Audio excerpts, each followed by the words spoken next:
Nous allons maintenant étudier la gastrulation. Gastrulation qui se fait donc juste après la pré-gastrulation, et elle se fait entre les jours J15 et J20. Ça dure à peu près 5 à 6 jours. Alors, ce qu'on va faire, c'est qu'on va étudier la gastrulation rapidement sur un schéma qui récapitule l'essentiel. Là, on voit un schéma en coupe longitudinale, et ensuite on va voir un schéma en coupe transversale, pour comprendre ce qui se passe en transversale. Alors, ce qu'on a fait ici, c'est qu'on est parti de notre embryon didermique, et imaginez qu'on regarde l'embryon didermique par-dessus.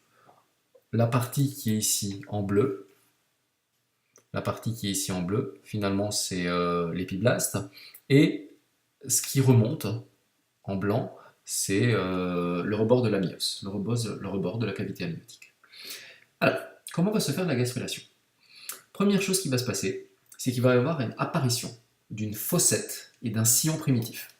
La fossette, elle est située ici, c'est ce qu'on appelle le nœud primitif, et tout ce qui est en dessous, cette ligne primitive, c'est ce qu'on appelle le fameux sillon primitif. Cela va se mettre en place sur la moitié postérieure de l'épiblaste. Dès l'instant où cette fossette est mise en place, la fossette et le sillon sont mis en place, techniquement, on connaît déjà l'axe antéro-postérieur de l'embryon.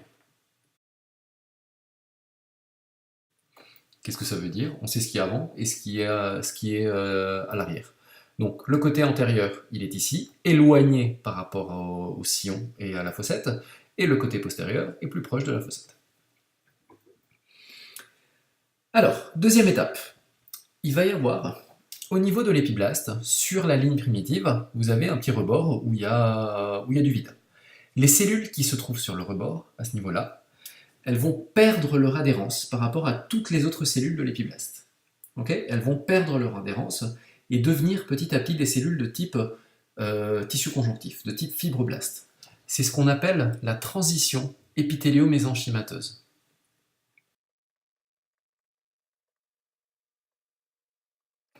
Alors la transition épithélio-mésenchymateuse, on va l'étudier par la suite, en face à face en cours. Juste pour vous dire rapidement ce qui se passe, c'est qu'une cellule qui est techniquement épithéliale, ce qui est le cas des cellules de l'épiblaste, petit à petit, elle va devenir une cellule du tissu conjonctif, un fibroblaste, une cellule de type fibroblaste. Ces cellules vont passer sous la ligne primitive et elles vont coloniser tout ce qu'il y a en dessous, entre l'épiblaste et l'hypoblaste.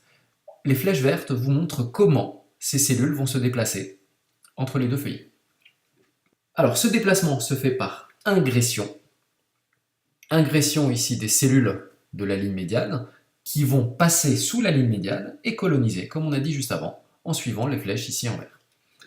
Le mouvement que fait la cellule pour avancer, c'est ce qu'on appelle un mouvement amoeboïde. Ça, à la limite, c'est du détail, on peut laisser de côté. Ça avance comme des organismes unicellulaires. On va dire que ça avance de manière saccadée. Pendant que se fait l'agression des cellules au niveau de la ligne médiane, on va avoir aussi ingression des cellules sur le nœud primitif, ou la fossette primitive.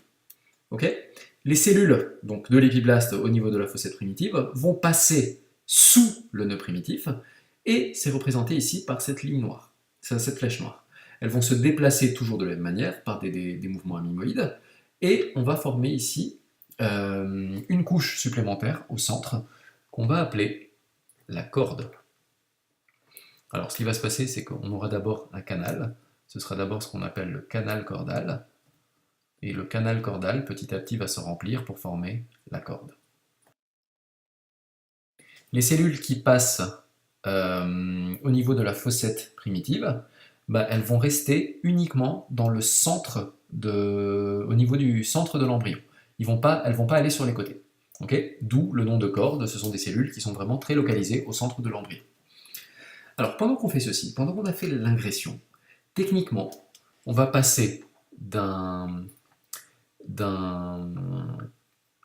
embryon qui est didermique, épiblaste, hypoblaste, à un embryon qui est ici tridermique.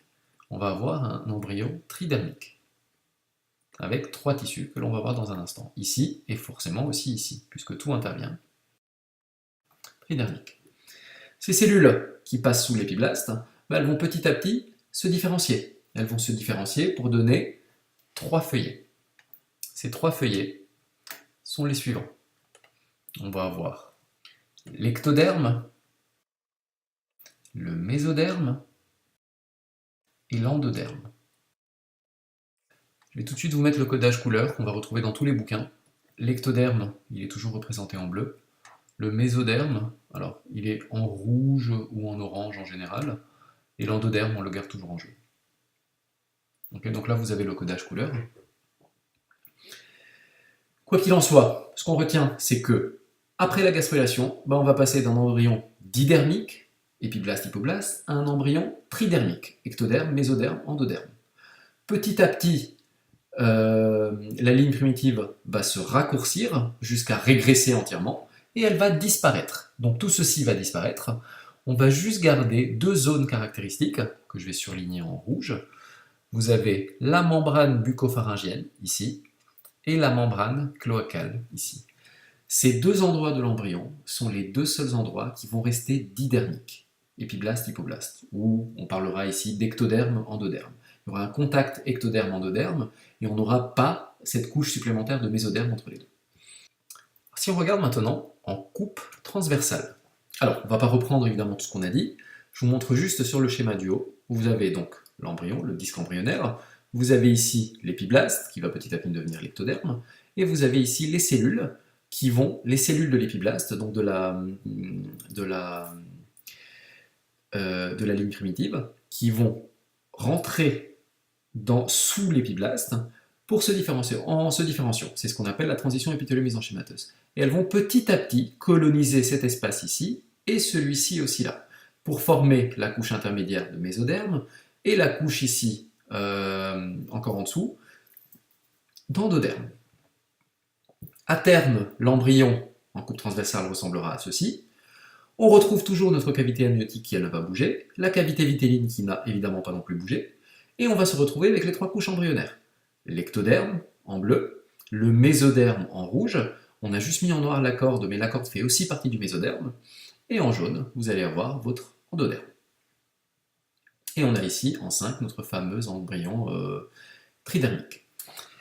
Alors, autre chose que je voudrais présenter aussi, c'est tout ce qui est axe embryonnaire. On a dit que lorsque la fossette primitive et la ligne primitive se mettent en place, on définit le côté antérieur et postérieur, et dès l'instant où on a le côté antérieur et postérieur, on a tout le reste.